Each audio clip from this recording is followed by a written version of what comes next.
Muy buenos días. Vamos a dar inicio para recuperar ahí parte del tiempo en que estamos un poco desfasados a este primer panel que, como ya se dijo, es sobre territorios inteligentes, construcción de ventajas competitivas, dinámicas, sostenibles, sistemas territoriales de innovación, dinámicas virtuosas en los territorios. Ya escuchábamos en la ceremonia de apertura al intendente, al secretario de Industria, a las distintas autoridades, referirse a este gran desafío que enfrentan los territorios en los tiempos que vivimos. Para todos es perceptible y afecta a nuestras vidas lo que ha sido el devenir de la globalización en términos de procesos y en términos de dinámicas que se han generado.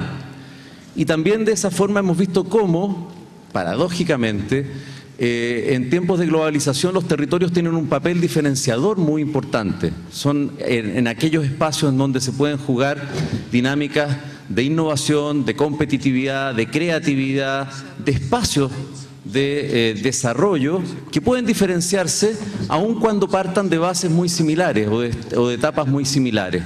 Siempre nos preguntamos por qué a un territorio o a una región le va mejor que a otra. ¿Por qué un territorio que parte con condiciones similares a otros de stock de recursos naturales, de capital humano, de empresas, de base empresarial, base productiva, logra al cabo de un tiempo generar dinámicas de tipo virtuoso para el desarrollo empresarial, para el desarrollo de dinámicas de innovación, para el desarrollo de emprendimientos, para la generación de empleos sostenibles y productivos, para la calidad de vida de las personas, para generar, para entrenar, para retener y para atraer talento? ¿Por qué ocurre eso? Porque hay territorios que logran hacerlo mejor que otros. ¿Cuáles son a lo mejor las claves en términos de acción institucional o políticas públicas que pueden contribuir a que estas dinámicas se desarrollen? ¿Cuáles son los espacios que a lo mejor ayudan a que eso ocurra? Bueno, esos van a ser los elementos que esperamos podamos discutir, escuchar de nuestros destacados panelistas. Tengo aquí el privilegio de compartir la testera con cuatro excelentes disertantes que paso a presentar rápidamente y a los cuales escucharemos en sus respectivas presentaciones. La primera de ellas es la doctora Daniele Mazzonis. Ella es consultora Bitfomin, no solo Bitfomin, pero en América Latina trabaja fuertemente con Bitfomin. Daniel es doctora en química, pero ha tenido una amplia trayectoria en temas de desarrollo territorial, desarrollo competitivo e innovación. Presidió ERVET, a estas alturas mítica entidad de desarrollo de la región Emilia-Romagna, y posteriormente Formez, que es la agencia de desarrollo del Mezzogiorno al sur de Italia. En América Latina ha trabajado en múltiples proyectos con la Unión Europea y con el BID en temas de desarrollo local. Ha ayudado en el diseño, en la asistencia y la evaluación, como anoche nos contaba, ¿no es cierto?, en la presentación del libro, de proyectos y programas relacionados con encadenamientos productivos, cadenas de valor, capacitación en pequeña y mediana empresa, redes para el desarrollo productivo y la innovación. Actualmente es profesora en Milano y es miembro en la Comisión Italiana de UNESCO. Además, desempeñó el cargo de viceministro de Cultura en el gobierno italiano. Nuestro segundo panelista, en el orden de las presentaciones, es Guillermo Marianacci. Guillermo, a quien aprovecho de saludar, nos conocíamos por correo solamente, es investigador y docente de la Universidad Nacional de Córdoba, de la Universidad Siglo XXI y del Instituto de Capacitación Municipal de Córdoba. Ha sido funcionario de la Municipalidad de Córdoba y del Gobierno de la provincia. Recibió los premios de mejores prácticas municipales en hábitat en Estambul, en la Conferencia Mundial de Estambul el año 97 por el proyecto de descentralización de la Municipalidad de Córdoba, también el premio del Senado de la Nación el año 2006 por el Plan Integral de la Promoción del Empleo Local. La distinción Gobernador Cresto el año 2009 como líder para el desarrollo de la Federación Latinoamericana de Ciudades, Municipios y Asociaciones de Gobiernos Locales. Ocupó cargos directivos en entidades público-privadas de desarrollo y ha sido secretario general del Instituto Federal de Asuntos Municipales de la Nación. También ha sido asesor del Congreso de la Nación y es consultor del BID, del Banco Mundial y del PNUD. Ha coordinado más de 40 planes estratégicos territoriales de desarrollo local y turismo. Nuestra bienvenida también a Guillermo. El siguiente panelista será el licenciado Ronald Pereira Peña, Master of Arts y Máster en Filosofía en Planificación y Ciencias Regionales y Estudios del Desarrollo en las universidades de Cochabamba y de Karlsruhe en Alemania.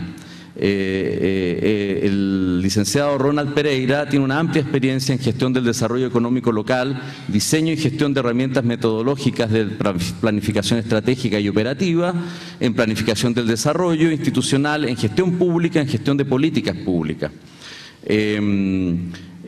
Ha trabajado en cooperación para el desarrollo, en coordinación de mesas sectoriales con organismos bi y multilaterales y en el financiamiento de programas y proyectos en distintos programas a nivel nacional y a nivel municipal. Ha trabajado en seguimiento de evaluación, en temas de pobreza, de participación social, de desarrollo rural, desarrollo económico local y planificación estratégica del desarrollo. Finalmente, nuestro cuarto panelista es mi compatriota Sergio Boissier. Él es economista de la Universidad de Chile, pero además es Master of Arts en Ciencias Regionales en la Universidad de Pennsylvania y es doctor en Filosofía en Economía Aplicada de la Universidad de Alcalá de Henares. Ha sido director de Políticas y Planificación Regionales del Instituto Latinoamericano y del Caribe de Planificación Económica y Social, ILPES, de CEPAL. Ha sido director adjunto de la oficina de la CEPAL en Brasil, economista principal del proyecto PNUD PAN 72 en Panamá, jefe de Departamento de Planificación Regional de la Oficina de Planificación Nacional de Chile y actualmente ejerce como docente en varias universidades en Chile y otros países latinoamericanos. Es un prolífico autor de quienes hemos tenido el placer de leer varias de sus publicaciones, conocemos de sus múltiples libros y más de un centenar de ensayos y artículos profesionales. Bueno, tenemos 20 minutos para la presentación de cada panelista. Cuando falten 3 minutos yo les avisaré con una tarjetita que me han dado que estamos en los 3 minutos de cierre. Al cabo de eso tenemos un espacio para el debate con sus preguntas y la interacción con los panelistas. Así que dejo con ustedes a la doctora Daniel Mazzones. Daniel.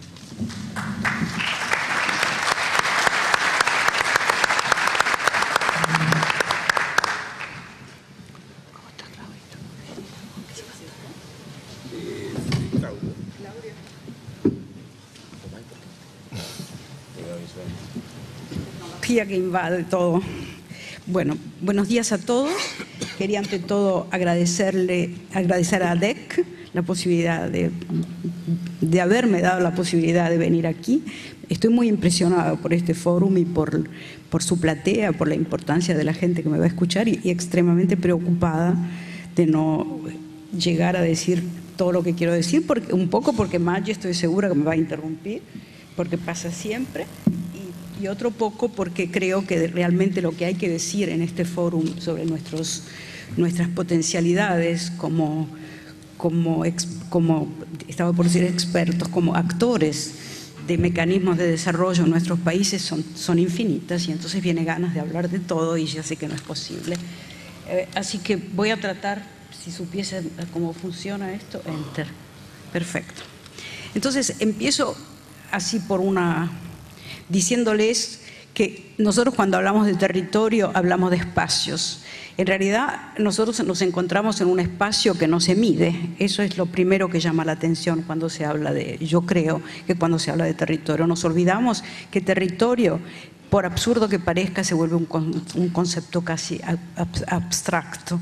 Y eso me llama particularmente la atención porque cada uno después, oyendo nuestros discursos, lo interpreta como quiere. Yo el otro día leí por casualidad en un diario, viendo la foto de Carlyle, del presidente francés, expresidente francés, él dijo, yo oí hablar de cosas increíbles cuando estaba en el gobierno, en particular oí hablar de toda esta cosa de los territorios. Y la verdad es que lo definiría como un conjunto no organizado de recursos, donde está el trabajo, el capital humano, las tecnologías, las infraestructuras, todas esas palabras que decimos nosotros, pero la verdad es que es una cosa financiada por el Estado. Eso era la definición para él. En realidad, se entiende, porque nosotros cuando hablamos de territorio nos tenemos que acordar que antes el territorio, antes históricamente, no era otra cosa que un espacio físico, y el espacio físico, y para ese espacio físico se peleaba la gente y trataba de, bueno, hasta hubo las guerras y de todo. Ahora nosotros en vez lo consideramos casi un espacio inmaterial y sobre todo indefinido, porque el entorno de los territorios de los cuales nosotros hablamos es indefinido en sí y además puede cambiar, porque nosotros podemos partir de un proyecto territorial en una dimensión y después darnos cuenta que esta dimensión se puede multiplicar o disminuir en función de las necesidades que nosotros mismos en nuestra idea de desarrollo, lo dijo también el alcalde muy bien, la idea de desarrollo va cambiando, así que la idea de territorio también cambia, cambian los personajes que están adentro. Nosotros tenemos países donde hay enormes niveles de migraciones, de gente que viene, ahora después voy a tratar de explicarles si tengo tiempo. Otro concepto importante, y respecto a las cosas de ordenamiento territorial de las cuales estábamos discutiendo recién parados aquí delante, mientras esperamos de empezar a hablar, hay lo que los franceses aman llamar milieu. En realidad, la persona que más difundió todo ese concepto fue Roberto Camañi, por absurdo, porque como da vueltas mucho por el mundo, la gente piensa que lo inventó él. En realidad la palabra milieu viene de la idea que tienen los franceses de lo que son los espacios del desarrollo, porque milieu en el fondo no quiere decir otra cosa que el ambiente, en realidad. Pero, sin embargo, ¿por qué empiezo nombrando a Camañi? Porque me parece que nosotros tenemos en nuestros territorios características bastante interesantes. Nosotros hicimos con Camañi el plan estratégico de Roma. Roma, bueno, todo el mundo piensa en Roma, la cultura, las maravillas de la cultura. Que les aseguro existen, es una ciudad maravillosa, les aconsejo de ir. Pero sin embargo, cuando se hizo el plan estratégico, nos dimos cuenta que el punto de fuerza para el desarrollo no era la historia, no eran los monumentos, es decir, es importantísimo para el desarrollo, pero sin embargo, lo que se vuelve fuerte son los barrios de Roma donde se caracterizan algunas actividades productivas y son ellas que determinan para los ciudadanos la calidad de la ciudad, mucho más que naturalmente el placer de ver los monumentos cuando uno pasea por la calle, eso que desde ya existe. Y ahí yo creo que hay un elemento de inteligencia del territorio que es el de volverlo a interpretar, que es el esfuerzo interesante a mi parecer que hizo Camañi, y que por otra parte nosotros ahora tenemos la suerte en Roma de haber experimentado un nuevo tipo de museo que es se llama Maxi. Es un edificio interesante hecho por una grandísima arquitecta que ganó el concurso iraniana, la Adil se llama, en fin, pero no importa, pero ese es realmente un lugar que es de presentación de arte y de diseño, de juego y de estudio, es decir, exactamente una especie de lugar, de territorio en sí mismo, que justamente expande lo del milieu del cual hablamos recién.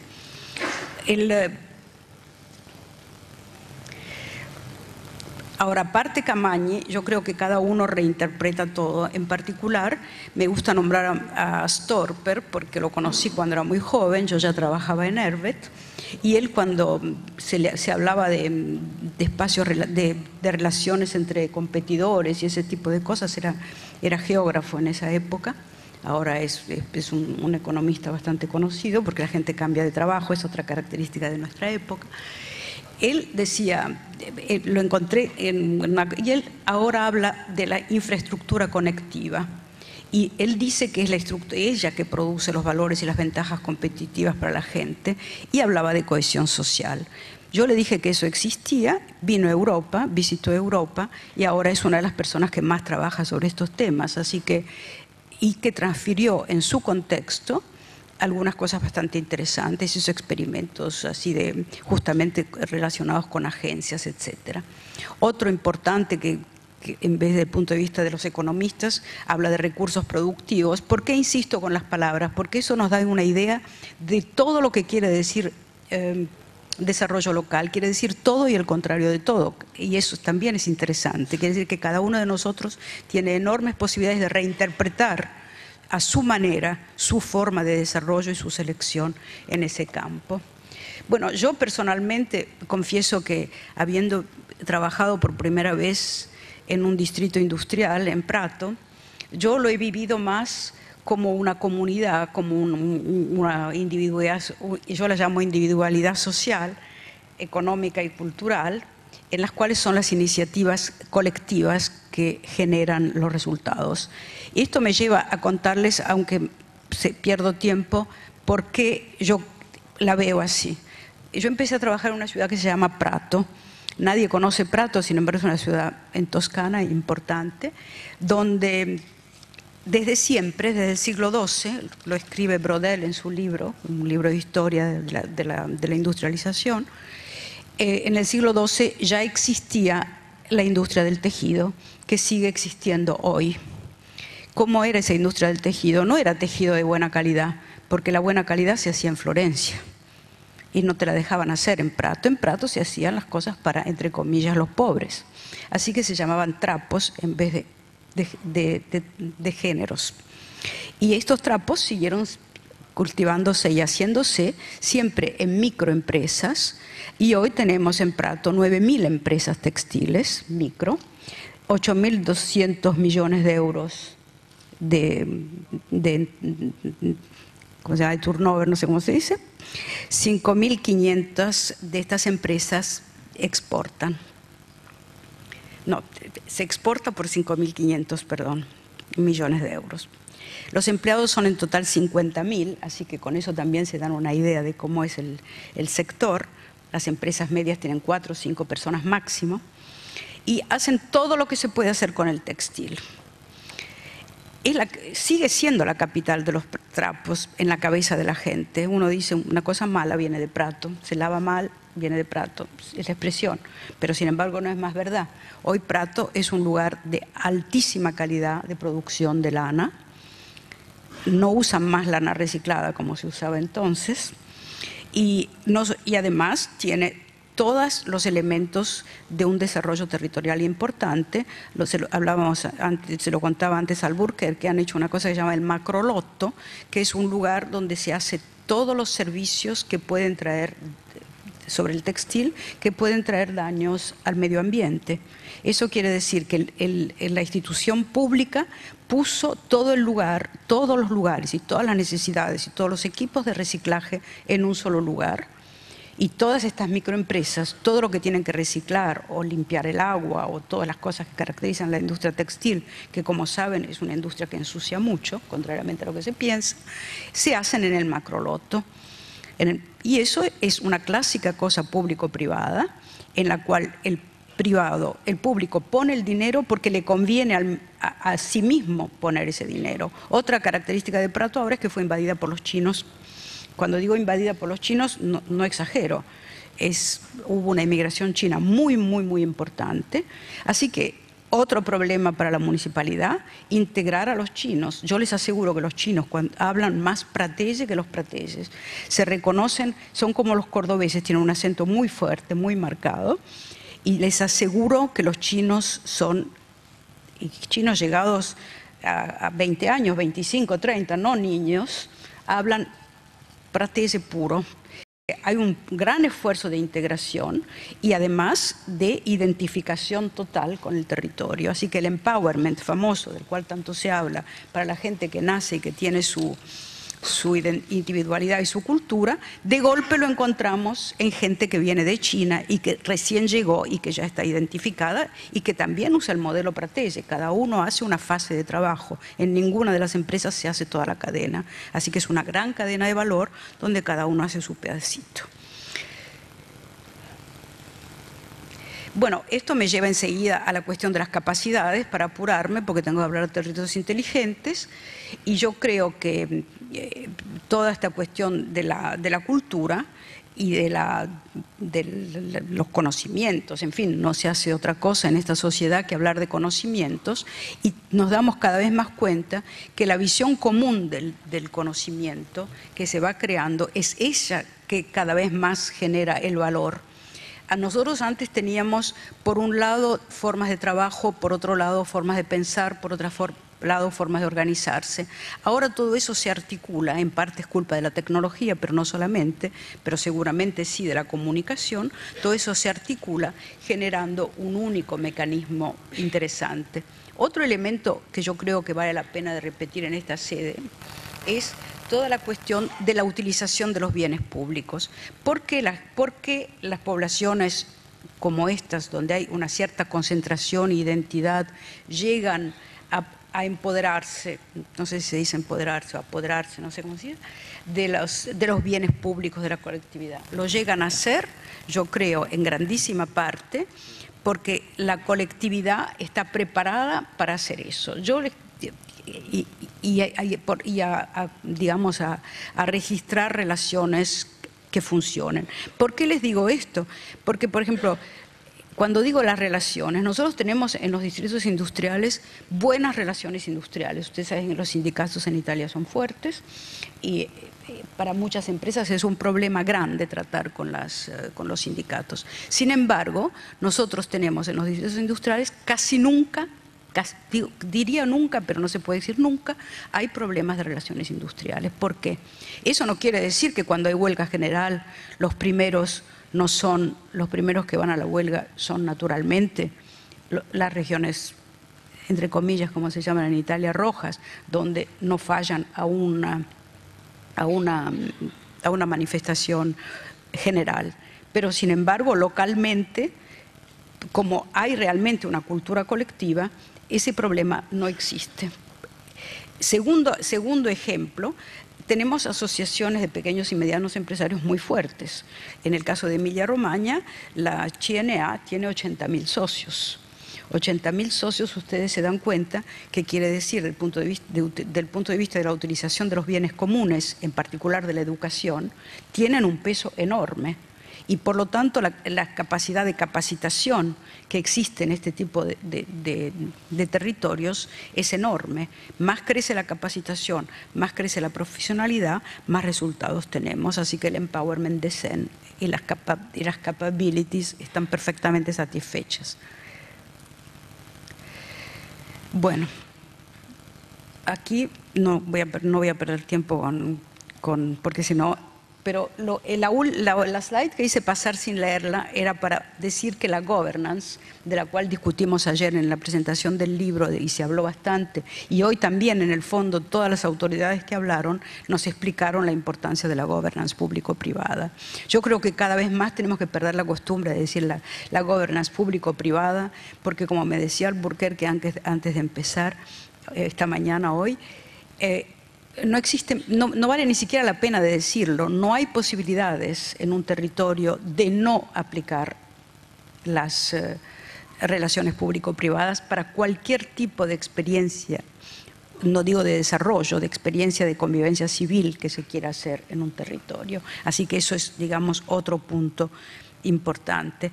Salvo eso, yo aquí, ya hablando de sociedad del conocimiento, quería pasar a otro tipo de ejemplo. Nosotros cuando hablamos de empresas inteligentes, de territorios inteligentes, todas esas palabras que usamos ahora, nos imaginamos siempre mucha informática, mucha tecnología avanzada, los clouds y todo lo que les pueda pasar por la cabeza.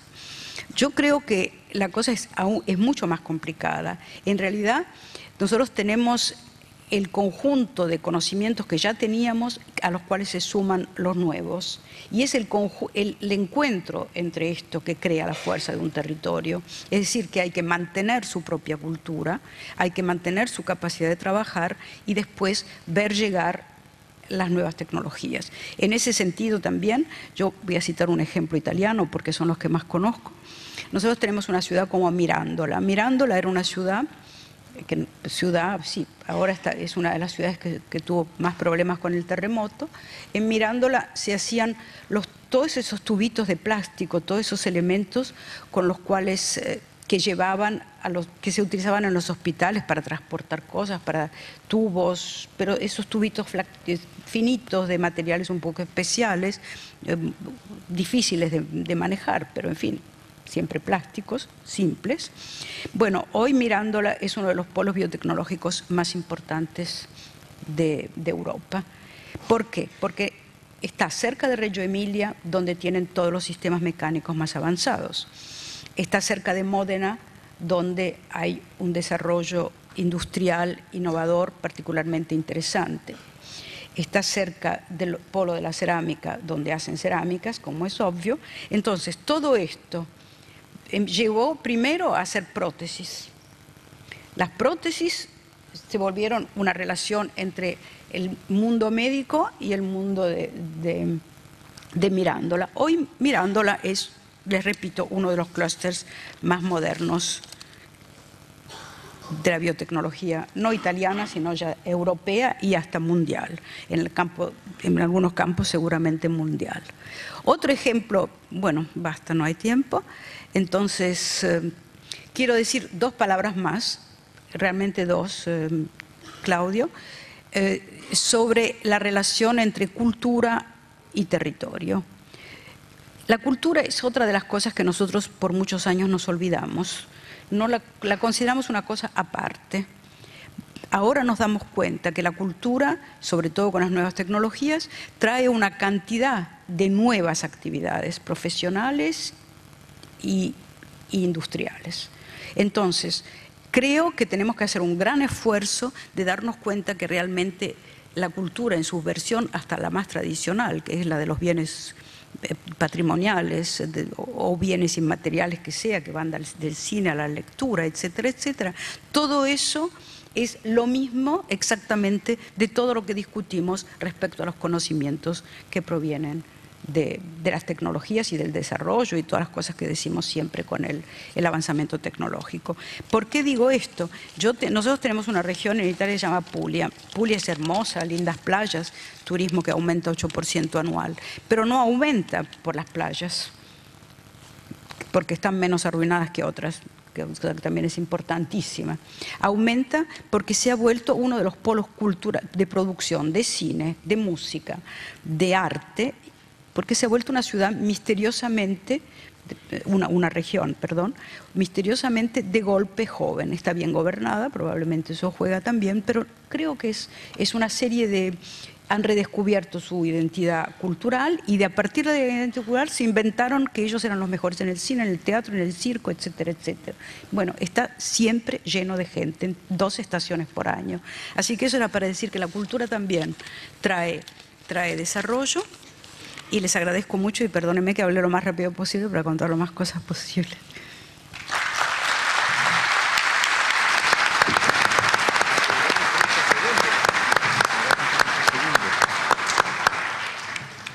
Muy bien, Daniel. Bueno, muchas gracias, Daniel. Por una consideración de género teníamos considerado un par de minutos, pero te atuviste exactamente al tiempo.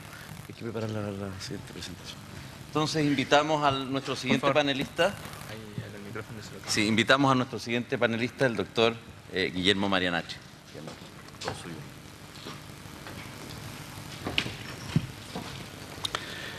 Autoridades públicas, privadas, miembros de la gloriosa red de Mercociudades.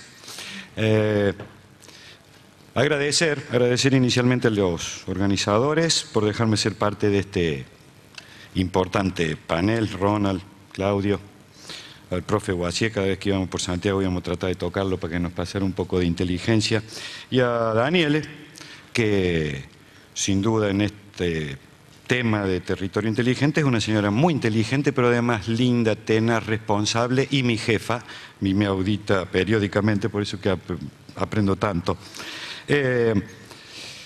Darles la bienvenida, pero la bienvenida a casa, porque ustedes saben que el que pisa tierra cordobesa es cordobés, así que entonces contentos de que estén todos aquí. Muy bien, a mí me interesaba que entre todos respondiéramos 3 preguntas, porque la verdad que vivimos en un mundo de preguntas más que de respuestas, y entonces intentar que entre todos contestáramos por qué debemos ser inteligentes. ¿Qué es ser inteligentes? Y bueno, ¿qué podríamos hacer para conseguirlo?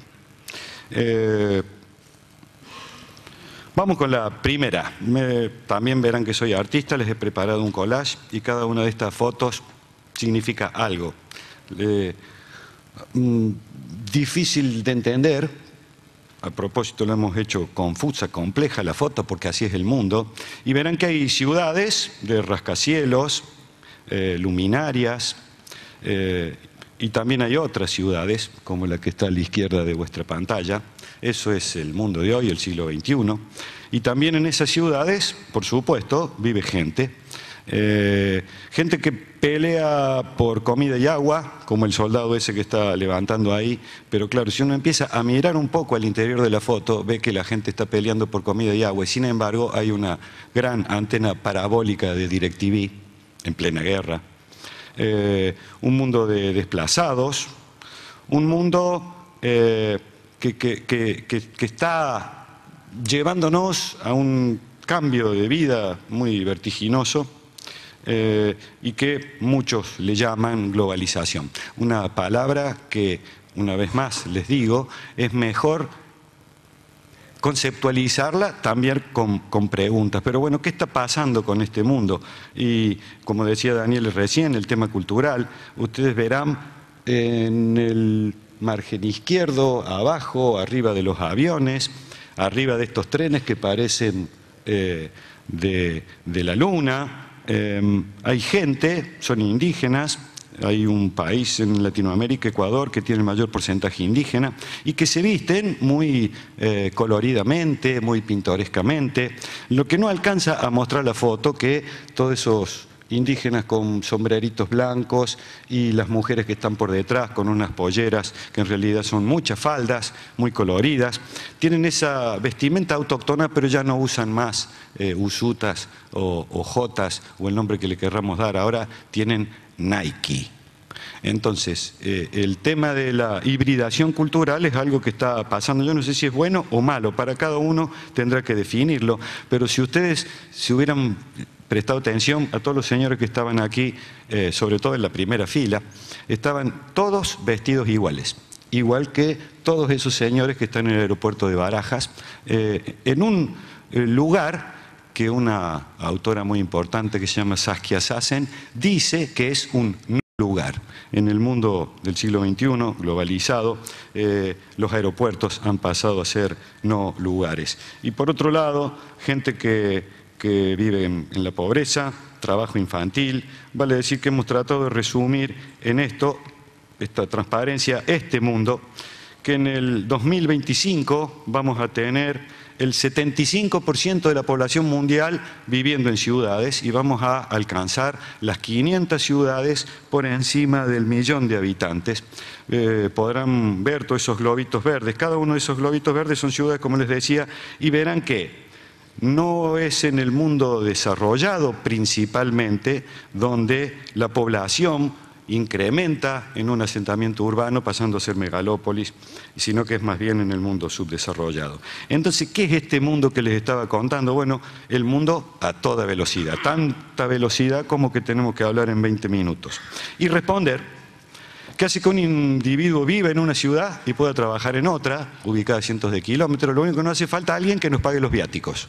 No es que uno vaya los fines de semana, no, vive aquí en Córdoba y trabaja todos los días en Buenos Aires, en Rosario. ¿Qué tipo de magia hace que podamos ver en directo por televisión una guerra verdadera como si fuera una película? ¿O cómo se derriban dos torres monumentales y gemelas, dejando estupefacto al mundo entero? ¿Qué máquina tan potente hace que cada vez que se produzca más con menos mano de obra? Algo preocupante. ¿Qué tipo de artefacto consigue que el dinero se mueva en segundos, desde un lugar hacia las antípodas, poniendo en riesgo la economía de la que depende cientos de miles o diría millones de personas? ¿Qué hace convertir a grandes fábricas en estructuras de cartón, que se levantan en horas y se mudan a otra ciudad localizada en otro continente y a los pocos días produciendo el mismo bien que estaba produciendo en su anterior localización? ¿Qué extraño designio produce la desaparición de las fronteras nacionales y se acuña una moneda común para grupos de países que anteriormente hubieran considerado este hecho como la más flagrante entrega de su soberanía? ¿Qué tipo de modisto consigue que una mujer japonesa se viste exactamente igual que una americana o europea? Hasta los cariocas nos están defraudando, se están vistiendo tristemente como los argentinos. ¿Por qué ahora en cualquier ciudad del mundo se puede comer comida china con ingredientes traídos de China? o una hamburguesa con insumos locales que tienen el mismo gusto en todos lados del mundo. ¿Por qué? Inclusive la usan para medir la inflación. ¿Por qué una canción es famosa en todo el mundo simultáneamente, o una película, o cualquier expresión artística, que hace que un empresario caminando por Wall Street pueda saber lo que ocurre en las bolsas de valores de Sudamérica o Asia en tiempo real y sin ningún cable? ¿Cómo se realiza el proceso que con una tarjeta de plástico obtenida en nuestro banco local, nosotros los argentinos salimos, usamos la tarjeta, también pagamos en diferentes ciudades del mundo, pero nos cargan un 15%? ¿Qué procedimiento teclado de computadora mediante hace posible cerrar un trato con un vendedor que yo no sé dónde rayo está? Y encima tengo que definir una serie de cuestiones para esta compra o venta, no solamente de los precios, sino también la seguridad de que el bien que compré me va a llegar. Todo eso hace que vivamos de una manera distinta, y todo eso es fruto del avance tecnológico y de la globalización. Mucho del avance tecnológico aplicado a los sistemas de transporte, a las telecomunicaciones, son fuente de globalización, pero en la globalización que vivimos hoy en el siglo XXI no solamente es cuestión de avance tecnológico, sino que también representa una ideología. Yo me acuerdo cuando éramos chicos, decíamos la globalización. Yo no entro en la globalización, no vamos a jugar a este juego. No nos damos cuenta que no era algo voluntario jugar ese juego o no. Y todo eso tiene un reflejo en nuestros territorios. ¿Cuál? Bueno, la ciudad global hoy es una ciudad dual. Podríamos tener esas fotografías de grandes edificios y de villas miserias, villas de emergencia, favelas, el nombre que cada uno le ponemos, en la misma ciudad. Y esto de la brecha tecnológica, todo este avance tecnológico, también es fuente de exclusión, porque no todos tienen ese acceso a esa tecnología. La gran concentración de la riqueza, ese 1,40, 20,80, quiere decir que el 1% de la población mundial es propietario del 40% de la riqueza. Y el 20% de la población mundial son los dueños del 80% de la riqueza. Se han desdibujado las fronteras nacionales, el mundo se divide en bloques, hoy nos tocó América. La descentralización al interior de cada uno de esos países, los gobiernos nacionales que están dejando de ser por transferir decisiones a gobiernos supranacionales. El problema es, para los cordobeses que somos medios mansitos, ¿dónde vamos a quemar gomas cuando tengamos que quemarle gomas al Mercosur? ¿Dónde funciona eso, digamos? Y al interior, descentralizar responsabilidades, sobre todo en cascada, de los gobiernos nacionales a los provinciales a los municipales, y así sucesivamente. El hábitat de la globalización son las ciudades, y por tanto se está dando este redescubrimiento de lo local. Y todo esto de la globalización tiene un reflejo físico en las regiones, en las ciudades, la tuburización de las áreas centrales, y eso luego obliga a una renovación urbana, creando business districts con servicios avanzados hacia las empresas. Pero esto genera también que expulsemos de ese lugar a la población más pobre. Ese proceso de gentrificación hace que la gente que menos tiene venda ese lugar, porque empieza a revalorizarse e irse a vivir a otro lado. La creación de cárceles para ricos y cárceles para pobres. Ustedes serán... todavía no tenemos cárceles VIP en Argentina. Estas cárceles para ricos, ya es una cuestión personal mía, son los countries, condominios, barrios cerrados, etcétera, etcétera. Y después las cárceles para pobres, que son las villas de emergencia, favelas, chabolas, etcétera, etcétera. La pérdida de identidad, como los indios que ya andan con Nike y lamentablemente están perdiendo su identidad, y eso significa perder su forma de vida. En la ciudad, niveles de conflictividad altísimos, inseguridad, xenofobia, sobre todo cuando la tasa de desempleo aumenta, competencia entre ciudades, pero también, afortunadamente, siguen existiendo las redes de ciudades, y eso ya pasa a ser una cuestión de sentimiento, bueno, como la nuestra, la de Mercociudades. Altísimo porcentaje de población urbana, que era la que comentaba recién, sobresaliendo principalmente países en el tiempo de desarrollo. Sí, frente a tanto desafío, no nos decidimos a ser inteligentes, vamos a desaparecer a la brevedad. Por tanto, ¿qué entendemos nosotros por ser inteligentes? Yo pienso que son territorios, ciudades, regiones que aprovechan la globalización, pero además tratan de atajar esos efectos negativos, no deseados, etcétera, etcétera.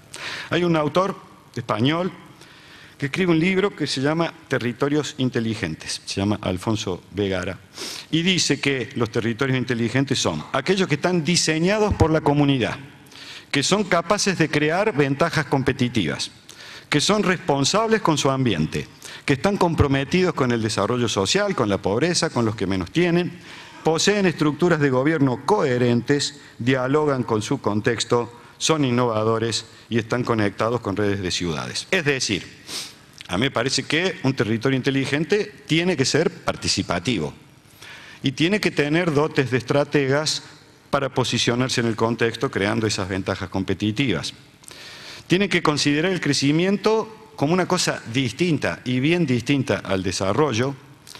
Cuarto, visualizar la problemática de ese territorio de una perspectiva integral. Ya, afortunadamente, esto no es solamente tarea de arquitectos, sino que resulta indispensable ver el desarrollo económico, el ambiental, el físico, el cultural, el institucional, el ciudadano, el desarrollo de la ciudadanía y, por tanto, poseen gobernanza y consideran al conocimiento, esto de que tanto estaban hablando al inicio, digamos, de esta reunión, eso de crear conocimiento, a mi juicio, no sirve si ese conocimiento que se crea no se considera como un bien social.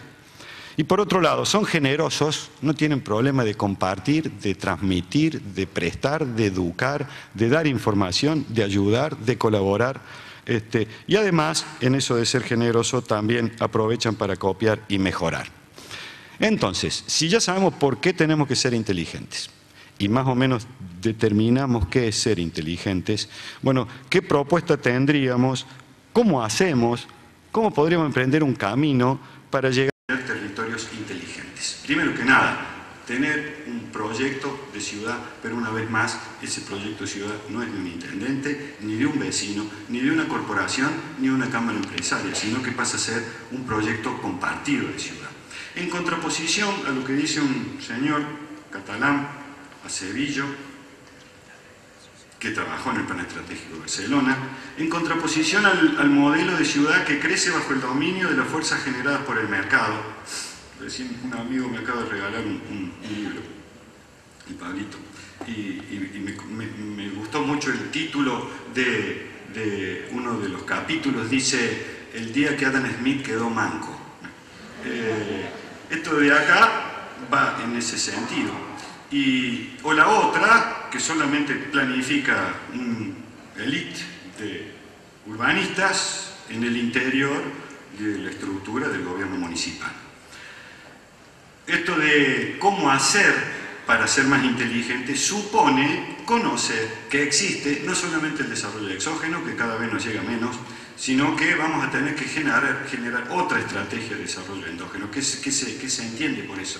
Bueno, eso viene de abajo hacia arriba, se basa en los potenciales de desarrollo que tiene cada uno de los territorios, se elige un perfil económico como motor de esa economía, tiene en cuenta factores inmateriales, vale decir que si nos ganamos la lotería en una de esas tampoco somos inteligentes. Y si uno empieza a visualizar esto del desarrollo endógeno, en realidad estaríamos rompiendo esta dicotomía de territorios ricos y pobres, porque cada uno tiene que empezar a levantar la guardia como los boxeadores y saber que nadie va a venir externo al territorio para que nosotros nos desarrollemos. Es una decisión interna propia de la comunidad de ese territorio. Entonces yo les decía recién que este potencial de desarrollo, hay un autor madrileño muy importante, Vázquez Barquero, que dice que el potencial de desarrollo es los recursos con los cuales un territorio tiene que contar. Si nos ganamos la lotería, tenemos los económicos. Si vivimos en un ambiente más o menos dotado, tenemos los naturales. Los humanos estamos sentados. Lo que va a resultar muy difícil comprar con plata es tener recursos institucionales, recursos culturales, ciudadanía, aprender que tenemos que asociarnos, etcétera, etcétera. Le hemos tomado prestado a un amigo, Albuquerque F., alias Paco, de un libro, muy gentilmente nos invitó a participar en un proyecto de CEPAL. Y acá dice, bueno, cuáles son esos elementos que yo me permito retitular, ya a la brevedad le devolvemos a Paco Albuquerque esta transparencia, también desde el punto de vista de territorio inteligente. Si tiene movilización y participación de los actores locales, vamos en camino. Hace falta una actitud proactiva, la existencia de equipos de liderazgo local, la cooperación público-privada, y nos vamos arrimando a quienes son los principales actores de este encuentro, la elaboración de una estrategia territorial de desarrollo, y me gusta el 5 me gusta mucho. El fomento a microempresas, pymes, capacitación de la mano de obra, coordinación de programas y por fin la institucionalidad. Ese 8 que también me gusta tendría que decir agencias de desarrollo de América y del mundo. Entonces, ¿qué podemos hacer para volvernos inteligentes? Es decir, construir el futuro participativamente, promover el desarrollo integral y no el crecimiento, adoptar estrategias endógenas de desarrollo, institucionalizar la participación creando agencias de desarrollo, generar conocimiento colectivo, contar con gobiernos también inteligentes, sucesivamente. Por fin encontré mi alma gemela, que es don Alfonso Guevara, y dice él que uno de los instrumentos, o el instrumento, es lanzar planes estratégicos. ¿Qué es esto de planes estratégicos? Son procesos técnico-políticos en donde la comunidad responde 3 preguntas. ¿Quiénes queremos ser en el futuro? ¿Quiénes somos hoy? ¿Y qué tendríamos que hacer para que a medida que vayamos haciéndolo nos vayamos arrimando a eso que queremos ser en el futuro? 2 grandes etapas. El plan verdaderamente empieza en la etapa de implementación. Y esto es una estructura que no es la estructura del nivel de gobierno, del sector privado, de la sociedad civil, sino que en realidad es un nuevo organigrama que pasa a ser el cerebro de ese territorio y que empieza a repensarlo y a construirlo. Entonces, uno tiene el diagnóstico, con la famosa DAFO, FODA o el nombre que le quieran poner, el modelo de desarrollo, y falta lo que tendríamos que hacer para parecernos a lo que queremos ser en ese futuro, la cartera de proyectos. Le he puesto esta transparencia para terminar, porque, reitero, a mi juicio me parece que no alcanza con ser inteligente. Les voy a contar un secreto. Le vamos a pedir al moderador que me dé 30 segundos más. Total, yo este secreto que les cuento seguro que no va a salir de América. Cuando era chico, yo estudiaba con un señor, con un chico, compañero, se llamaba Juan Carlos. Resulta que era el abanderado. Así que cada vez que venía a casa, mi mamá me decía, Juan Carlos, mira qué bien que estudia, fíjate que es el abanderado, verán ustedes que a mí me resulta mucho presentar territorio inteligente sin serlo. La verdad que por ahí muchas veces se puede mejorar esto de la inteligencia, no solamente con el tema de la inteligencia, sino también con el esfuerzo, la voluntad, etcétera, etcétera.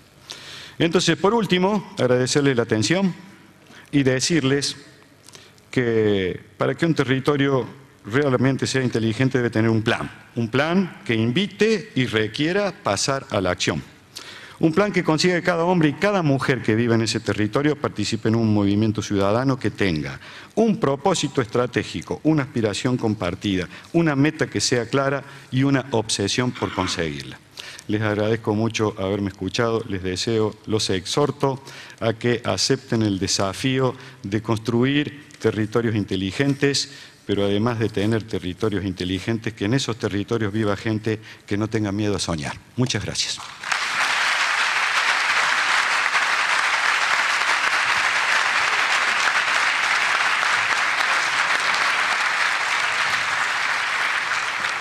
Bueno, siguiendo con estas muy estimulantes presentaciones, dejamos entonces a Ronald Pereira Peña, ex oficial mayor de Desarrollo Económico Local y Competitividad de la Municipalidad Autónoma de La Paz. Ronald, por favor, 20 minutos.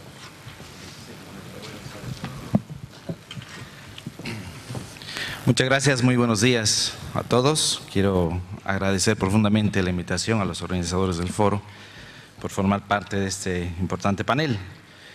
Yo vengo a contarles una historia que la acabo de vivir hasta hace poquito, que ejercí el cargo de oficial mayor de Desarrollo Económico del municipio de La Paz y que desde ese espacio hemos construido algunos sueños que tienen que ver justamente con este tema de la innovación. Y está vinculado justamente a la experiencia del Parque Científico Tecnológico, a partir de cuyo camino quiero contarles un par de elementos que son importantes para la discusión, y es justamente la innovación como construcción de gobernanza y construcción de institucionalidad para el desarrollo local. No es un parque científico tecnológico que hoy esté funcionando, que hoy esté generando millones y millones en términos de valor agregado, muchísimos miles de empleos, pero sí es un proyecto que camina inexorablemente a su implementación, y el proceso de cómo hemos llegado justamente a este espacio, a este momento dentro de este proyecto, es la experiencia que vale la pena contarles, porque evidentemente es bastante complejo construir este tipo de visiones compartidas en un país con tantas diferencias, en un país étnicamente, políticamente, culturalmente tan diverso y tan complejo a la vez. Entonces es evidentemente una experiencia que vale la pena un poquito contarles. No voy a teorizar mucho, nada en realidad sobre innovación, todos ustedes saben abundantemente del tema, pero sí voy a decirles un par de cosas que desde nuestra perspectiva no son innovación, ¿no? Y la innovación, en primer lugar, no tiene nada que ver con invención, no es precisamente algo nuevo que tenga que ingresar dentro de un territorio, sino más bien trabajar en el redescubrimiento del territorio. Eso es precisamente innovación. Tiene que ver más con una mirada interna que una mirada externa, no tanto proyectarse en algo que no es lo tuyo, sino más bien construir una visión de futuro a partir de tus propios potenciales. Y eso es innovación precisamente, es un poco como la felicidad de las personas. Uno siempre tiende a ser feliz a partir de las cosas que no las tiene. Y cuando la mirada es precisamente interna, ¿no? Las respuestas están en ti, y las respuestas territorio también están dentro del territorio. Entonces, esto justamente debe responder a estas necesidades locales, debe responder a estas realidades locales, y debe responder a esta capacidad de generar sinergias locales. Y eso es justamente el concepto de la globalización, ¿no? La capacidad que tienen los territorios desde lo propio, insertarse en un mundo cada vez más complejo, como nos contaba también Guillermo. Y lo otro es que la innovación no tiene que ver exclusivamente con el uso productivo del conocimiento. Es decir, no estamos hablando solamente de la tecnología, de la gestión del conocimiento como tal para mejorar nuestros sistemas productivos, para desarrollar innovación, desarrollo y temáticas de investigación, sino que tiene que ver fundamentalmente con el territorio, con esta necesidad de repensar el territorio desde sus propias dinámicas, pero sobre todo y como finalidad pensar en la innovación social, ¿no?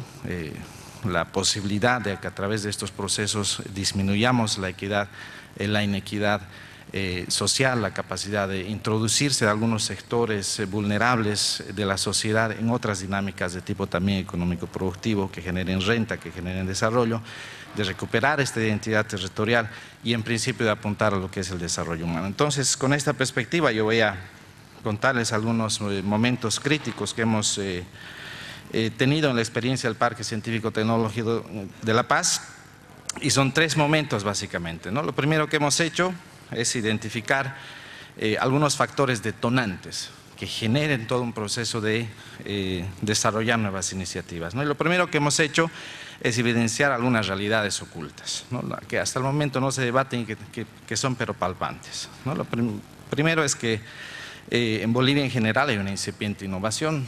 Tenemos solamente en la región metropolitana más de 45.000 empresas. Solamente el 30% de estas empresas tienen una conectividad total, por ejemplo. Menos del 5% tiene comercio por internet. Tenemos una desvinculación completa entre lo que es universidad y empresa. Las universidades van por su camino, generando y procesando conocimiento, pero creo que el producto final solamente es desempleo, porque son en suma profesionales que no los utiliza el mercado, ¿no? Tenemos una incipiente articulación metropolitana en términos formales. Más allá de que la economía per se y la sociedad per se articule, la estructura institucional no se articula. Entonces son estos tres elementos que posicionamos en el debate y las evidenciamos, y también revisamos los procesos históricos truncos, no solamente los planes y estrategias desde 1942, que en Bolivia en el plan Bohan, el primer plan de desarrollo económico, tocamos temáticas relacionadas justamente al temas de innovación. Hemos transitado por modelos de desarrollo desde la sustitución de importaciones de los 70 hasta el debate actual del presidente Morales, justamente que habla del cambio de la matriz productiva, pero nunca nos hemos preguntado cómo hacerlo, ¿no? Y nunca nos hemos puesto a hacerlo en realidad. Y seguimos siendo un país de exportación primaria, un país extractivista. Entonces, paralelamente a esto hemos generado también algunas instancias de articulación pública sin resultados. Solamente en La Paz en los últimos 10 años hemos creado al menos 3 o 4 instancias de articulación público-privada, pero que se han constituido en espacios de discusión, de análisis, de diagnóstico y nunca de llegar a temas concretos y temas puntuales que realmente contribuyen al desarrollo. Otro elemento importante de estos factores detonantes dentro del proceso ha sido el forjar contratos sociales, lograr una visión compartida a partir de la realidad que les he contado. Hemos trabajado esto en el marco de una política pública, tenemos la estrategia de desarrollo económico local y la innovación es uno de los ejes fundamentales de esta. Y hemos propuesto a la sociedad, al conjunto de la sociedad, pasar de la planificación a la acción, ¿no? Evidenciando las realidades, viendo los procesos históricos, dejar de planificar, dejar de investigar, dejar de diagnosticar, de sobrediagnosticar algo que ya estamos cansados de escuchar. Vamos a la acción y esta acción justamente tiene que ver con la construcción de estos espacios y el Parque Científico Tecnológico era una manera importante de incorporar nuevas dinámicas de desarrollo. Y finalmente hemos logrado generar redes y liderazgos público y privado. Agentes de cambio que tienen que ver con esta constitución justamente de un entramado institucional que sostenga la propuesta, ¿no? Tenemos un comité gestor dentro del Parque Científico Tecnológico, son 37 instituciones que forman parte de este comité gestor, muchas de las cuales implican un conjunto de actores por detrás de ellos, como la Federación de Empresarios Privados, la Cámara de Industrias, Cámara de Comercio, las cámaras farmacéuticas y un conjunto de actores que implican indudablemente un entramado mucho más complejo. Para no quedarnos en la idea, para no quedarnos en la propuesta, para no quedarnos en el posicionamiento del debate, hemos conformado subcomités que vayan a apuntar definitivamente a los pasos que necesitamos en el corto y en el largo plazo para implementar nuestro Parque Científico Tecnológico. Y ahí están el subcomité de gestión, el subcomité de modelo de gestión y el subcomité también de puesta en marcha, ¿no? Que se va a ocupar de identificar cuáles son las necesidades del empresario y cuáles son las posibilidades de la investigación, de la ciencia y el desarrollo de responder a esas necesidades. No estamos pensando en un Parque Científico Tecnológico de Europa, para América, sino estamos pensando en un parque científico para Bolivia, estamos pensando en un parque científico para La Paz y para las necesidades de un entramado empresarial local que requiere incorporar nuevas dinámicas de conocimiento en sus procesos, ¿no? Un segundo momento clave ha sido la construcción de la gobernanza e institucionalidad, justamente cuáles son las posibilidades de exceder las gestiones de política pública, es decir, exceder los gobiernos. Hemos tenido que conformar una red que nos permita pluralizar la iniciativa, es decir, involucrar actores equidistantes en términos de política, ¿no? Ajenos a procesos, ajenos a tendencias y ajenos a partidos, que van a ser en suma los que van a lograr sostener la iniciativa en el largo plazo. Hemos generado un sistema de gestión local de desarrollo, ¿no? Les contaba estos últimos 10 años en Bolivia que habíamos conformado varias instancias de articulación pública-privada, ninguno había funcionado. Entonces ahí viene justamente la constitución del comité gestor del Parque Científico Tecnológico, pero este Parque Científico Tecnológico vinculado a lo que es una agencia de desarrollo económico local, esta agencia metropolitana que tiene una conformación de 7 municipios con 3 principales municipios como son La Paz, como es El Alto y como es Viacha, y que tiene también una vinculación al margen de la agencia a un escenario mucho mayor, digamos, en términos territoriales, que es el Foro La Paz Avanza, que es una plataforma regional también de articulación público-privada y que está justamente mostrando al Parque Científico Tecnológico como uno de los resultados más latentes a la fecha, ¿no? Luego hemos generado memoria institucional, es decir, hablar de política pública, ya no de política de gobierno, los compromisos más allá de las personas, creer más en el proceso que creer en el proyecto, y ahí son ejemplos claros. Yo no estoy más como oficial mayor, pero la visión dentro del gobierno municipal es la misma y se está trabajando justamente con la misma intensidad. Matices más, matices menos, por supuesto. Se han posicionado códigos, patrones de comportamiento, reglas de juego en lo que es la construcción de capital social, de institucionalidad, Y estamos primero convencidos de las realidades que les mostraba en términos de innovación, ¿cierto? De nuestros convencimientos también de las limitaciones que tenemos como sede de gobierno. No les voy a contar cuáles son las dinámicas sociales en términos de la cultura de la protesta, por ejemplo, en Bolivia, ¿cierto? Tenemos muchísimos problemas de cierre de vías, tenemos muchísimos problemas de articulación de la sociedad con un estado de expresar sus demandas. Antes de venir al foro estuve más de 1 hora por un bloqueo, por ejemplo, y son cosas que nos afectan terriblemente a la competitividad territorial, y son estas conciencias que hemos tomado justamente para encarar estos nuevos procesos.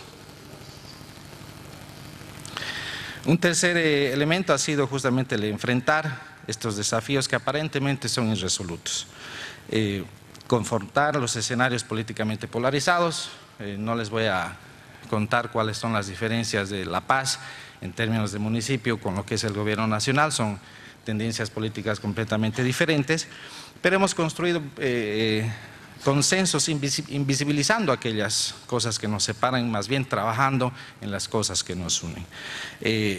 Mostrar un ejemplo, mostrar una posición de que el ceder y el articularse con otros actores así, a pesar de las diferencias políticas, implique una tendencia al perder. Pierdo legitimidad, pierdo políticamente, pero no. Esta es una estrategia ganar-ganar. Todos ganamos. Y dentro del Parque Científico Tecnológico hay una articulación, por ejemplo, con una iniciativa que tiene también un carácter nacional, un carácter regional, que es el Parque Industrial. El Parque Industrial, que es una iniciativa del gobierno central que se está desarrollando muy cerca y que estamos planteando a la vez una vinculación y una alimentación más bien de nuevos procesos productivos de desarrollo de innovación, de tecnologías, etcétera, justamente este Parque Industrial que también se gesta en ese escenario. Bueno, con esta experiencia quiero cerrar con 2 puntos. La innovación dentro de estas 3 perspectivas, la tecnológica, la social, la territorial, ofrece posibilidades enormes de generar institucionalidad en el largo plazo, ¿no? De generar capital social y de generar círculos virtuosos de desarrollo. Creo que ese es el aprendizaje más importante de esta experiencia. Y la innovación no solamente consolida procesos de competitividad territorial, sino que contribuye al cambio de las matrices productivas, la inclusión social y la participación de actores, ¿no? Es un poco la experiencia que les he contado desde la práctica en función a todo el bagaje teórico sobre la innovación y pues que espero sea de utilidad. Muchas gracias.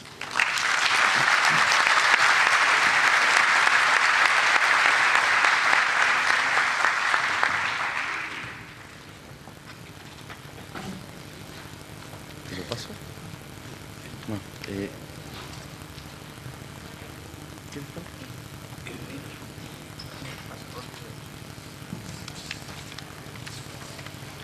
Muy bien, dejamos entonces al cuarto panelista, el profesor Sergio Boissier, que hace uso de su tiempo. Hasta el momento los expositores, profesor Boissier, se han atenido de manera ejemplar al tiempo, así que no podemos ser menos, no podemos ser menos. Mi marcador ya... gracias, no, parece que... dicen que los mayores tienen que hablar sentados, ¿no? Me parece un insulto, pero en fin. Antes de comenzar a ver las diapositivas, quiero decir que primero estoy muy agradecido por la invitación para estar hoy en este lugar. En un lugar no solamente físico, sino que social, que fue conocido en el pasado como Córdoba la Docta. Me parece que esto se perdió en la memoria colectiva. En segundo lugar, quiero decir que escribí un paper de 36 páginas que me dicen que va a estar en la página web. Bueno, ya, gracias. Bueno, comencemos por esto. ¿Lo puedo sacar ese? Claro. Sí, ahí está. Ya, perfecto. Incluso estoy acostumbrado a caminar cuando hago exposiciones. Primero, Universidad, Regiones Inteligentes y Desarrollo. Una nota de humor vanidoso. Tenemos que tomar conciencia que en el siglo XXI los chicos y las chicas asistirán desde muy jovencitos a la universidad. Esta es la Universidad de Stanford. Y aquí hay un par de chicas que ya estaban en la universidad, porque, claro, tienen el ADN adecuado. Porque naturalmente este es el abuelo, que soy yo. Bueno. Bien. Esta es una pregunta de Peter Drucker, conocida. ¿Sobrevivirán las universidades al siglo XXI? Porque está claro, no podemos pretender crear territorios que aprenden para transformarse en territorios inteligentes si no media un papel muy activo de la universidad. Hay que exigirles a las universidades en el siglo XXI cumplir a cabalidad con sus funciones básicas de docencia, investigación y extensión, pero en un contexto nuevo, altamente demandante, competitivo y cooperativo al mismo tiempo, en el cual la velocidad es un elemento crucial. Las universidades periféricas deben acentuar su pertenencia y su pertinencia, y vamos a hablar de estos conceptos. Los factores que refuerzan o que debilitan el aporte de las universidades a la competitividad de su entorno, también. ¿En qué pueden contribuir las universidades a un mejor posicionamiento basado en el conocimiento de su entorno territorial en la globalización? Y la contribución a las estrategias locales de desarrollo, coordinación, conocimiento estructural, conocimiento funcional, sinapsis y sinergia. Bueno, ¿en qué etapa histórica del desarrollo del capitalismo estamos?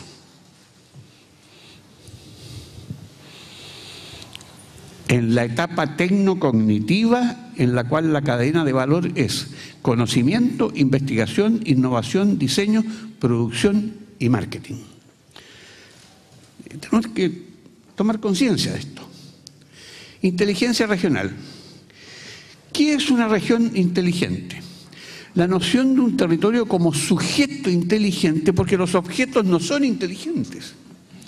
Y para que tengamos regiones inteligentes, primero vamos a tener que convertir a muchas de las regiones que existen hoy día, que son meros objetos creados por el Estado, en sujetos. La noción de un territorio como sujeto inteligente se define a partir de una característica básica, su capacidad de aprender. Por tanto, hablar de una región inteligente lleva de inmediato al concepto de región que aprende, o de región erudita, o de región informada. Richard Florida es uno de los autores que más ha trabajado este tema y dice: la nueva era del capitalismo requiere de una nueva clase de región. Las regiones deben adoptar los principios de la creación de conocimientos y del aprendizaje continuo. Deben ser, de hecho, learning regions, regiones que aprenden. La inteligencia territorial, si es que es posible hablar de un concepto como ese, no sería estructuralmente muy distinta de la inteligencia de las personas, de los seres humanos. Nosotros nacemos con un stock de inteligencia, pero la inteligencia que puede mostrar una persona ya adulta es mucho más el resultado de un proceso de aprendizaje que de la dotación inicial. Proceso de aprendizaje que en general lo vemos como un proceso de interacción del sujeto con su entorno.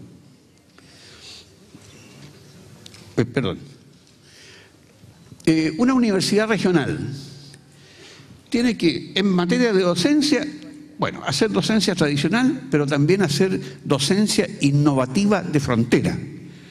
Porque si no, se aplica el dicho popular español: camarón que se duerme se lo lleva la corriente.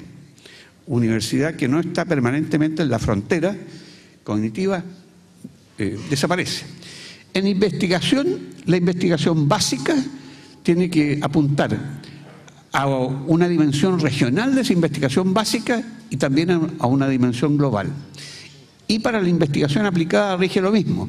Las universidades tienen que hacer investigación aplicada de carácter regional e investigación aplicada de carácter global. Y en extensión, bueno, las tareas son la extensión artística, la extensión científica y la extensión cultural. En esta etapa del desarrollo capitalista regional, la universidad debe generar conocimiento en las siguientes áreas. Primero, competitividad. Segundo, equidad. Tercero, ordenamiento territorial. Cuarto, cultura e identidad. 5, redes de conectividad. 6, sustentabilidad. 7, entorno. En todas estas 7 áreas surgen 2 preguntas. ¿Qué es y con qué se relaciona? En resumen, una región inteligente como una ciudad pensante, porque no resulta sencillo imaginar una región inteligente que no contenga una ciudad creadora, una ciudad pensante, y viceversa. Una región inteligente con una ciudad pensante es un territorio que saca ventajas de su pasado, aprende del presente, interactuando con su entorno y construyendo su futuro, combinando conocimiento e imaginación creativa. La centralidad de la universidad en este escenario es evidente.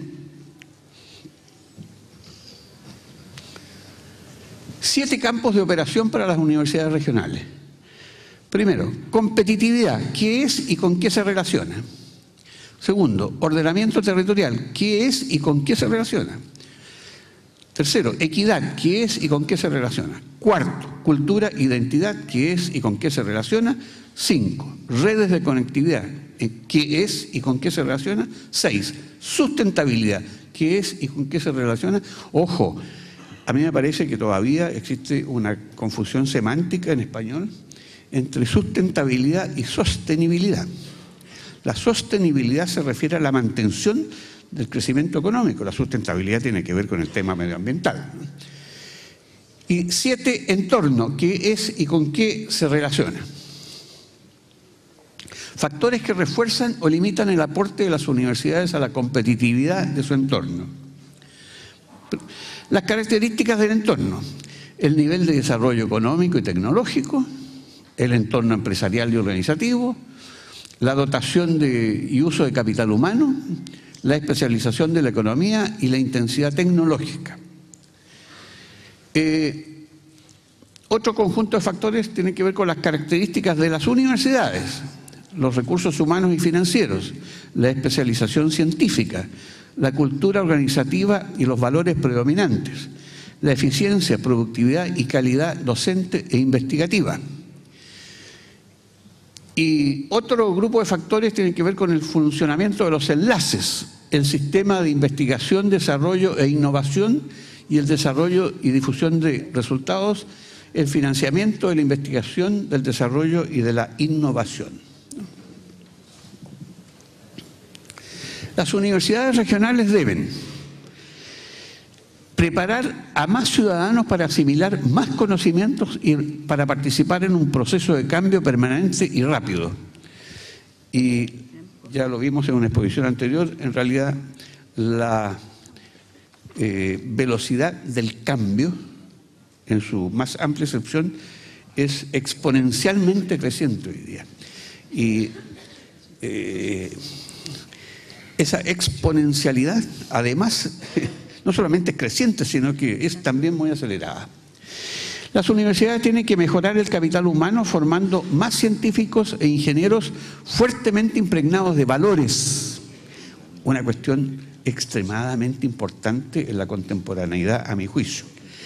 La reintroducción de valores en la formación de los profesionales, incluso en aquellos que parecieran, en principio, más inclinados a las cosas muy concretas, como en las carreras de ingeniería, por ejemplo, ¿no?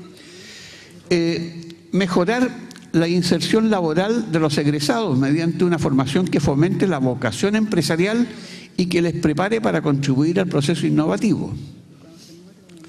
Reforzar la investigación, más investigación y de mejor calidad. Reforzar la conexión entre innovación y empresas. Un pequeño comentario de una experiencia práctica en la preparación de una estrategia de la principal región de Chile, ¿no? Hace años atrás, el año 90 en realidad. conversaba yo con un distinguidísimo ingeniero, gerente general de una empresa productora de cemento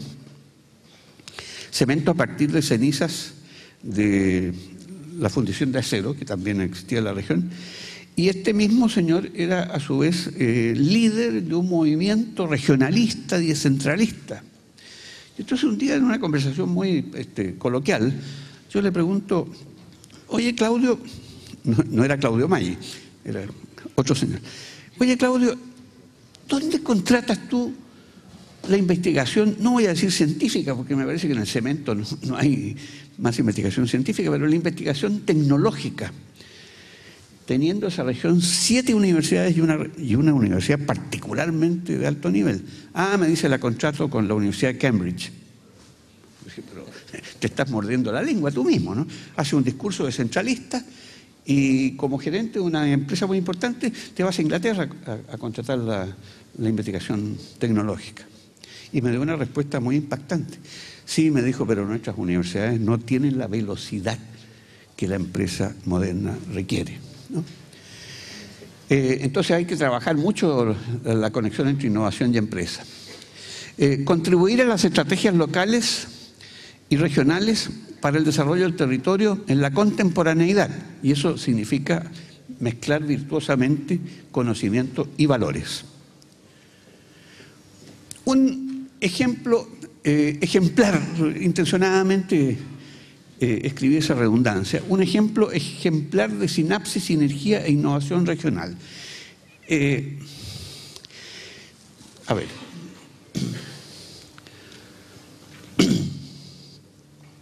Esa es una fotografía de una araña, no tengo necesidad de explicarlo. En Chile existen 2 arañas venenosas. Una está en todo el territorio, se llama la araña de los rincones, siempre está detrás de cuadros, detrás de muebles, y es una araña que muerde a la defensiva. Entonces hay que, por ejemplo, si uno tiene una casa, una segunda casa de verano, de playa, etcétera, hay que ser bastante cuidadoso cuando se va después de un tiempo largo, empezar a revisar todo con mucho cuidado, porque esa araña mata, ¿no? Sobre todo a las personas que tienen problemas hiperalérgicos. Pero hay una segunda araña que también mata, cuyo hábitat coincide total y exclusivamente con las áreas en donde se cultiva trigo. Y esta araña, digamos, sale a su vida adulta en el periodo de la trilla del trigo. Entonces se llama, obviamente, araña del trigo. Y se encuentra solamente en una región de Chile, la región de la Araucanía. Tiene otros nombres. Hay uno que no es muy elegante, porque esta es una araña negra que tiene una mancha roja en la espalda. Entonces, popularmente se llama la araña poto colorado. No es muy elegante. Y tiene un nombre más científico que comparte con otras especies en América Latina. Es un nombre muy impactante, la viuda negra. ¿Y por qué se llama la viuda negra? Porque tiene una horrorosa costumbre, como es la de comerse al macho después de la cópula. Yo creo que hay que hacer todo lo posible para que esa costumbre no se introduzca en el género humano, supongo yo, ¿no es cierto?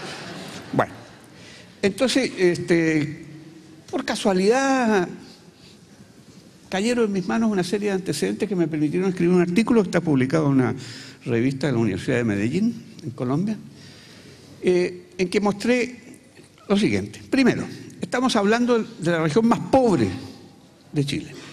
Segundo, estamos hablando de algo que los especialistas en desarrollo territorial buscamos con mucha fuerza, un recurso endógeno, se llama, ¿no?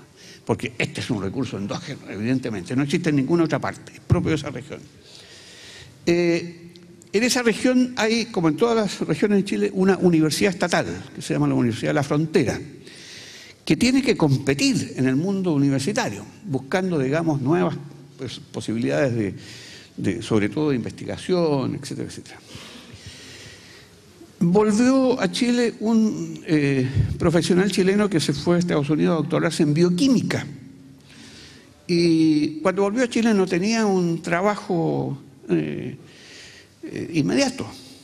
Y por esas casualidades, la Universidad de la Frontera se entera de la vuelta de este ciudadano que no era originario de la región y lo contrata para convertirse en un investigador de esa región. En esa región, la presencia de esta araña, que repito es activa solamente en el verano, ha generado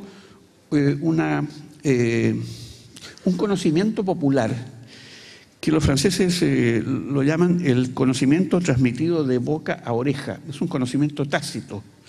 Y ese conocimiento ha dado origen a un dicho muy conocido en Chile: picado de la araña, porque el efecto de las arañas no pican, muerden, pero la gente dice picado de la araña. El efecto de la mordedura de esta araña puede matar a una persona si esa persona de nuevo tiene problemas de alta sensibilidad a la alergia. Pero lo más notable de la mordedura de esta araña se da en los hombres, en los cuales produce un priaprismo que dura más o menos 3 días y que es bastante doloroso. Por si acaso tienen que revisar la cultura griega para saber qué significa priaprismo. Había un dios, Príapo. Bueno, es muy fácil encontrar reproducciones de las estatuas del dios Príapo. Lo puedo decir somos todos mayores de edad, ¿no? El priaprismo es una erección del pene. 3 días. Y de ahí entonces viene el dicho de la cultura popular, picado de la araña, ¿sí? Para señalar a individuos particularmente activos. Bueno, ok, entonces vamos sumando, esto es lo interesante, vamos sumando elementos colocándolos encima de la mesa. Primero, la región más pobre del país. Segundo, un recurso endógeno insólito, que es una araña. Tercero, una universidad estatal que necesita encontrar nuevos nichos. Cuarto, un científico que vuelve con un doctorado en bioquímica y que se emplea en esa universidad. Quinto, un saber popular, porque este caballero, como no era de la región, probablemente nunca había escuchado hablar de la araña del trigo, ¿no? Pero rápidamente ahí las cosas se transmiten, ¿no? Y sexto, un órgano del Estado chileno que se llama el Fondo para Financiamiento de la Investigación Científica y Tecnológica, que provee recursos.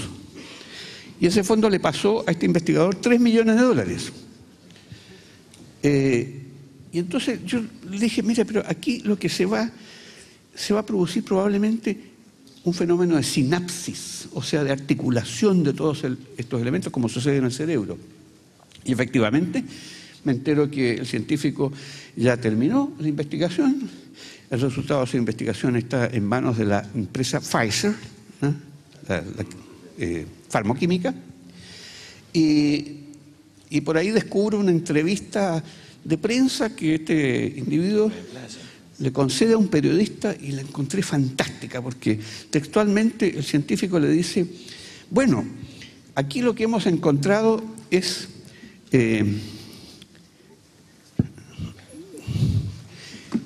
hemos encontrado que enseguida que el veneno de esta araña es un verdadero cóctel de péptidos. A mí me encantó esa expresión. Y le dice, uno de esos péptidos es 7 veces más potente que el Viagra. Ya sabemos a dónde va eso. Bueno, eso era conocimiento popular, tácito, ¿no? Pero él agrega, pero además descubrimos que otro péptido es espermicida, fin, se acabó, ya solamente la última frase. Y entonces, usted sabe, le dice al periodista que la Federal Drug Administration ha prohibido digamos, colocar espermicidas en los condones. Perdone que hable de cosas cotidianas, ¿no? Pero este espermicida, porque los espermicidas son todos de origen químico y no se sabe qué pasa con las mujeres, pero este es orgánico. Y aquí termino, y le diré una pregunta. Ahí sonó. Y usted sabe, mi amigo, le dice, ¿cuántos millones de condones se venden al día en el mundo?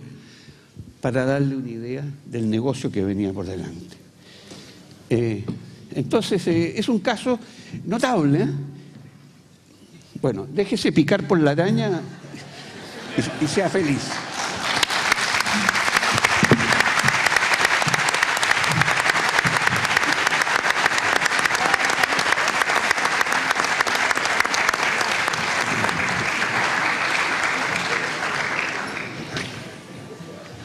estaban todos Perdón. pedirle